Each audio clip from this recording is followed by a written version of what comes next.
Sa dakbayan sa Mandawi, arestado kini usa ka babay nga gihulagway nga newly identified drug personality.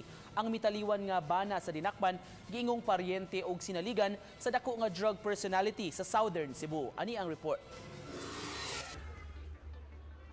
Nagbunga ang buy-bust operation kagahapon sa Kadlawon sa mga sakop sa MCPO Station 1 dito sa Barangay Sentro.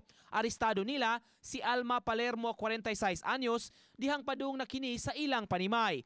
Giila siya nga bag-ong drug personality base sa surveillance ug monitoring. 16 ka mga gagmayng pakete sa gituhan nga shabu ang nasakmit gikan kaniya nga mobalor og moabot 5,000 pesos.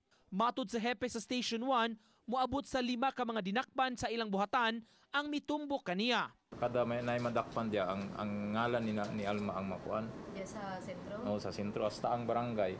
Nagkuan nila ang watchlist sa barangay. Bago. Dugang ni Villacampa, ang namatay nga bana ni Palermo, uyuan sa gitumbok nga dako nga drug personality sa South. Giingong sinimana kini kaniadto nga magsuportaan sa iyang bana. Kani murag gamay ra ni iyang ma-dispose diri kay para dili siya malata sad ba nga mauna. Pero ang iyang lakaw gid ani kada gabi gyud.